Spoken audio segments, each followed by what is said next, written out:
I mean, this shit ain't nothing new. They always it's like I'm not surprised, man. This is what they do. All right. And hey, could y'all mute? I'm hearing a wild echo right now. I don't know if it's me or there it goes. Can y'all hear me? It was Nora. Is Nora? Okay. Yep. Okay, yeah, that's the echo. All right, for sure. Yeah, I'm not really surprised though. Like they always use the American people as like fucking stepping stones to get what they want. Both parties. You feel me? So I ain't surprised by this. This ain't nothing new. You feel me? I wonder, Skepta, is your shit working? Yeah, we can't hear you. Damn.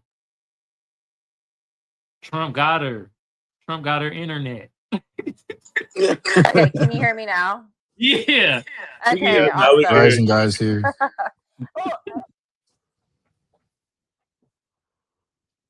Oh, now we can't hear you again. Now we can't hear you. It's the Timu mic. Come on, you have anything else to say? Go to the next thing if you don't. Nah, I really don't have nothing else to say. We just yeah. Oh Lord, what a night. Okay, we're gonna move on to the next thing. Okay, Skeptic, I can't hear you, boo. Can you Wait, hear me talk. now? Now I can hear you. Okay. All right. Well, okay. So let me start from the beginning because my been doing so many things. So the bill the big ugly bill that they passed, right? It does cut down provisions for the Affordable Care Act. So it would negatively affect millions of Americans that are covered under the Affordable Care Act, right? Okay. So when we talk about SNAP and stuff and they say these things like why didn't the Democrats this administration, this president could have funded SNAP for a week or 2 weeks or however much money that they say that they had, and he decided not to do that. Also, I feel like the continuing resolution, right, is like an agreement for them before they start appropriating the funds for the bill. So if there isn't change about the ACA, it means that they're still going to talk about what they need to do for it so that Americans don't lose the funding for it. So like the fact that this man was saying, I don't see any difference. Okay, that just means that when they start appropriating funds for this bill, they still want to talk about it. It's continuing. Like they're going to continue to find a resolution on this. And while they're doing that, while they're coming up with that, this is like the agreement that they have so far. So like it makes sense that that wouldn't be in there. Now, I'll say this. The Republicans or the Trump administration, one of the things that they had put inside of one of the CRs was that they were going to say who was going to get back pay, which was one of the things that Democrats said we're not going to agree to because that's ludicrous, right? That means that you're going to target people based on their political affiliation and whether or not they're going to get paid if they're government employees. So a lot of the like arguments that they're giving to me like don't make sense. Either they're not understanding the full like how this works or they just want to straw man for this administration. But the reality of it is they are going to cut down on the subsidies that help with the Affordable Care Act. They've already started cutting down on Social Security, like disability like funding for some people. So like to say that this bill isn't going to cut down on people's healthcare coverage is just not true. Man, those are thoughts to think about, and that's why the topic is tonight. 1 year later, do Trump voters regret their vote? Kimberly, you didn't have a chance to respond. What do you think? Why did the government shutdown take so long, in your opinion? I think the Democrats were waiting until after the election because they had a lot of favorable polls, and a lot of polls were in their favor. Um, at least the voters were still at up until the special elections voting. I mean, blaming the Republicans for mostly for the shutdown. So I think they were waiting until after the special election. They could have the compromise that they came to an agreement they could have done weeks ago. So it was really, I think, a really big waste of time for it to take so long if they were just going to get what they could have gotten weeks ago. That's what a lot of people are saying. That's what it's looking like. Nina But we Turner has really good commentary on all of this. If you guys don't know who Nina Turner is, she's hilarious. I don't agree with her on everything, but when it comes to sticking it to the Democrats, Nina Turner is solid. Yeah, she's a fair balanced person. I know who you're talking about. I also like Savvy. The other topic that we're gonna talk about tonight that was trending is the 50-year mortgage.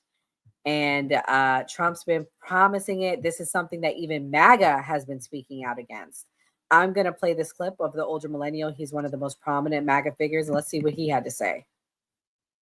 This idea right here is quite possibly the dumbest thing I've ever heard from a presidential administration. If you were unaware, the Trump administration, in an effort to make homes more affordable, is pushing the idea of a 50-year mortgage. Do you understand how fucking stupid that is? Like, not even talking about the fact that you never have equity in the home. You fucking pay so much in just interest, and that the only people that would make money from this, the only people that get any value to this, are the people who originate the loans. Like, they would make mountains of money. But also, like, this is the ultimate just fucking kicking the can down the road. Like, this is, like, I'm so mad at the Trump administration for this, because this is showing me that they're not paying attention to what the actual problems are. You know, like, maybe, I don't know, maybe cap interest rates. I don't know, maybe get corporate spending out of fucking home buying. I don't know, maybe address zoning restrictions that don't allow you to build homes. Maybe open up more land for development. I mean, fucking anything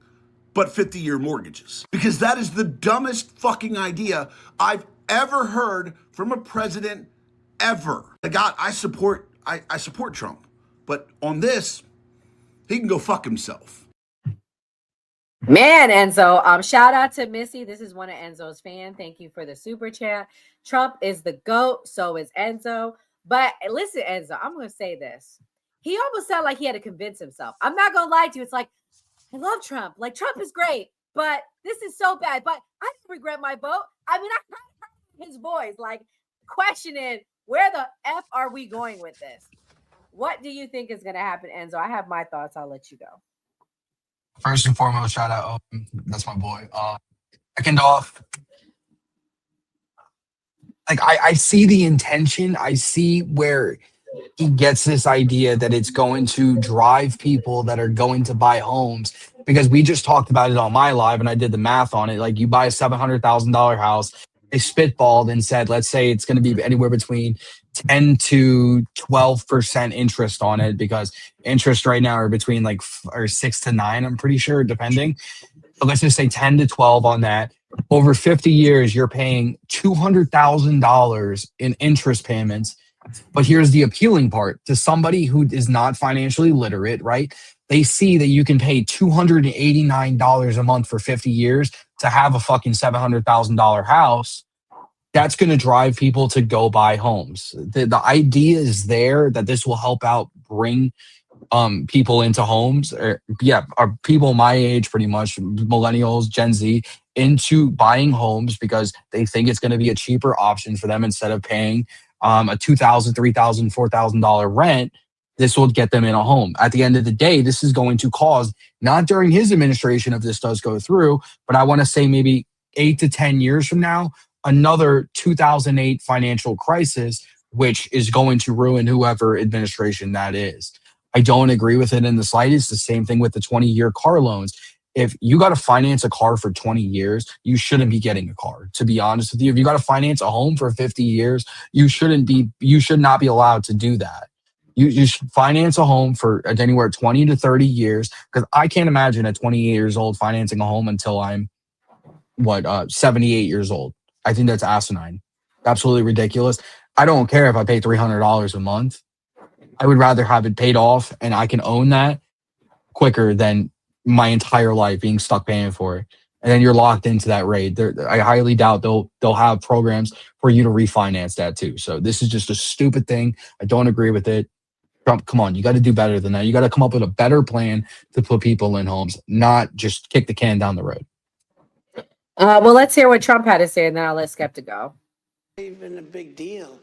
I mean, you know, you go from 40 to 50 years, and what it means is you pay you pay something less from 30, that some people had a 40 and then now they have a 50. All it means is you pay less per month, you pay it over a longer period of time. It's not like a big factor. Skeptic.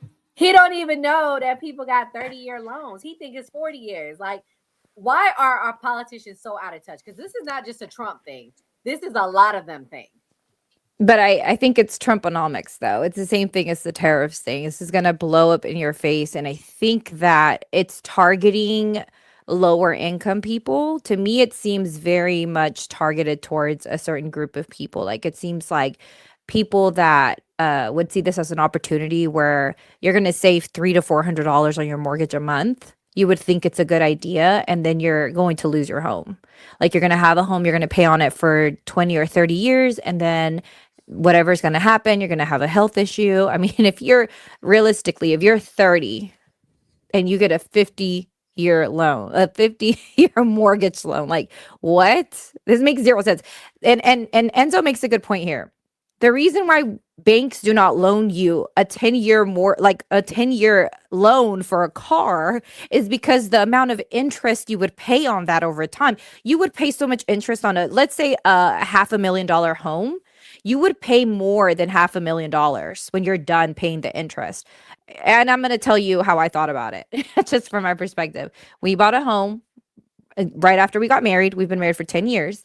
And we now have so much equity in my home that if I sold my home now, I would make money and I could buy a secondary home and probably have a little bit of money left over. And we've only been paying on it for 10 years.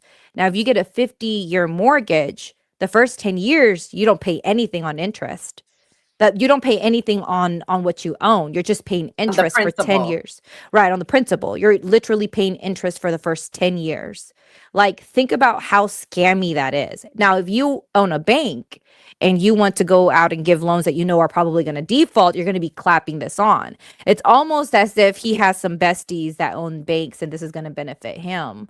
But you know me, I'm skeptical about things. Well, I mean, this is what Charlie Kirk had to say before he passed, the late Charlie Kirk. This is what he had to say about the housing industry. When Charlie Kirk said this, to make it easier for young people to buy homes. Get rid of BlackRock purchasing a bunch of homes and renting them back to us? Okay, so like seize their assets? Not seize their assets. Make it illegal that asset managers over $500 billion can't buy single family homes. Okay, I really agree with that. That's actually that's great. Thank you. Yeah. It's a super simple policy fix. If you have assets under management over $500 billion or $100 billion, you should not be in the single family home business, period. Okay. And that's artificially boosting housing prices across the country. I believe homeownership is a moral good for all humans. so instead of fixing the housing crisis and, I don't know, banning BlackRock, State Street, and Vanguard from buying single-family homes. Can I just add that commercial real estate should also be included in there? Because they're literally, they are monopolizing the ownership of commercial real estate to where like family businesses cannot buy a building and own the building that you run your business out of because they're literally being owned by corporations. Like they have so much money where they can outbid you. Like growing up, I knew a lot of people that owned buildings in my hometown. And now you go to a small hometown and nobody owns any buildings. All the buildings are owned by corporations because they've literally gone out and bought all the commercial real estate. Gray, what do you think about that? Do you think BlackRock's the problem? Yeah, absolutely. They've been talking about this before about people trying to use housing, which is supposed to be to shelter people, to like make a profit. And there's other industries that we can look at, like, utilities and things like this, where it's a human necessity, and, try to give people some alleviation off of that. But Charlie Kirk, I agree with him in that clip. That was a great explanation. Yeah, that was a great explanation. And here's RFK. He was running third party. This is what he had to say about BlackRock. Stories of 20 and 30-year-old kids who can't afford to buy a house and even can't afford rent and are moving back in with their parents. This isn't happening because young people have suddenly gotten lazy. Monthly mortgage payments for home buyers are up 20% just in the last year, and that's because interest rates have doubled. Meanwhile, the cost of the average home has gone from $250,000 to $400,000 just since 2019. And those higher home prices have also driven up the cost of rent. So now Americans are paying a third of their income for rent. That's the highest ratio since records were kept. So what's happening? Well, what's happening is BlackRock, State Street, and Vanguard, these giant corporations which own 88% of the S&P 500, are going into real estate. These investment firms swoop in as soon as a house comes on the market. They outbid prospective home buyers with cash offers. They add that property to their investment portfolio, and then they rent it back to you or your children at the most exorbitant rate that the market can bear. So how can our kids or the typical American homeowner win a bidding war with BlackRock? By 2030, these giant corporations are on track to own 60% of the single-family homes in our country. So BlackRock wants to be everybody's landlord and everybody's neighbor, but I'm not going to let that happen. When I get to the White House, I'm going to restore affordable home ownership to every American. Well, unfortunately, he didn't win. Kamal, what's your thoughts about BlackRock and the corporations buying up our homes and businesses? Man, we not about to get past this. Hold on. Are we on the X-Files right now? Goddamn Skeptic and Enzo agreeing? I'm about to agree with Charlie fucking Kirk. What the hell is going on? What the It's hell? 2 episodes in a row. God damn, for real. It's weird. Hold on. One more. What the hell is going on? Where is Mia with her tinfoil hat? Because there's a conspiracy somewhere around here. For real. I smell a Got one. conspiracy. God damn. But yeah, I already done seen the game. You feel me? BlackRock is buying up shit like it's Monopoly. So if the 50-year mortgage can make me buy up homes like the Monopoly man, fuck it, we ball. We about to ball out here. I know it's a dumb idea, but damn it, sometimes you gotta be dumb to be smart. Said nowhere. Anyway, I'm just saying, if I could get rent and it be $400 a month, oh, we balling out of control. Give me the 50 piece. Shout out to 50 Cent. Anyway, I mean, I think we all in agreement. Like BlackRock out here is being very shady, buying up all types of property, putting in an investment portfolio, and making us all renters at the end of the day. And we know that, 50-year loan is a really idiotic ass idea because by the time you even pay off some of the interest of the home, you're going to be dead. The average homeowner is 40 years old. 50-year loan, that means you're paying at least 20 years on interest before you even hit the principal. I'm just saying. But fuck it, let's ball. Hey, who going in with me? Who gonna buy the 50-year? Kim, you with it? Okay. We about to buy Boardwalk and goddamn. It sounds good. I'm not gonna lie. I don't think there's End going of to the be day, no. a loan. I believe Trump is doing this to present the real plan and to make us feel okay about this. Is what Trump does. Trump presents some bullshit. People speak out against it. And then he's like, okay, we're not doing that because he tacos out of it. And then he presents the real plan. I don't believe this is the real plan. But Enzo, go ahead and say what you got to say about BlackRock. So with BlackRock is everybody says they want to take down BlackRock, State Street, Vanguard, and everything like that. Nobody does it because BlackRock and Vanguard and State Street, they're not just asset managers, real estate owners. If you really look into all these companies and see exactly what else they do and regime changes around the world, private militaries, everything like that, this is why we need to get lobbying out of politics and get money out of politics because you have BlackRock in the pockets of Congress members, generals, higher ups, doing their bidding for them that the military can't do on their own terms by going over in these countries, taking over. I mean, let's look at like Africa, right? So all these countries that have like all the diamonds and everything like that, the oil fields, they don't have countries protecting their diamonds or their oil or anything like that. They have the Wagner Group in Russia. They have BlackRock and their subsidiaries and all these other organizations, Vanguard, State Street, doing it for them because they don't want the governments getting involved. The governments are good. The United States generals, Congress members, whoever it is. I'm making assumptions If I go missing, y'all know why, are the ones who are probably making money off it allegedly. And that's why nobody really does anything about these companies in the United States buying up all these properties. I agree with Charlie Kirk 100%. It should be taken out altogether. But there's a bigger issue that's way behind it. That's why nobody has said anything or done anything. And they're just the puppet masters really behind the scenes. If anyone's the puppet masters, it's them. Yeah, and I have the clip explaining, and then I'll let Kimberly go. This is explaining what it would look like. I'll be spending 50 years of your life and $500,000 more to buy a home moving forward, as Trump is looking at the 50-year mortgage plan, which transforms a $500,000 house into a $1 million house. Trump tweeted about it, and even his director of housing tweeted about it. A complete game changer. You would have 600 payments on your home, and if you bought a house now, it wouldn't be paid off until November in 2075. Basically, for $200 less a month, you'd be paying for 20 more years, and you wouldn't own your home until past retirement age.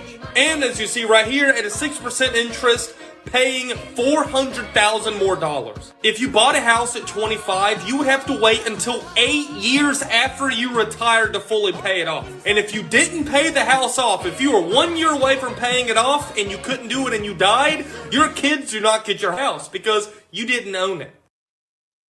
Damn, shout out to Johnny Bravo. Is that true?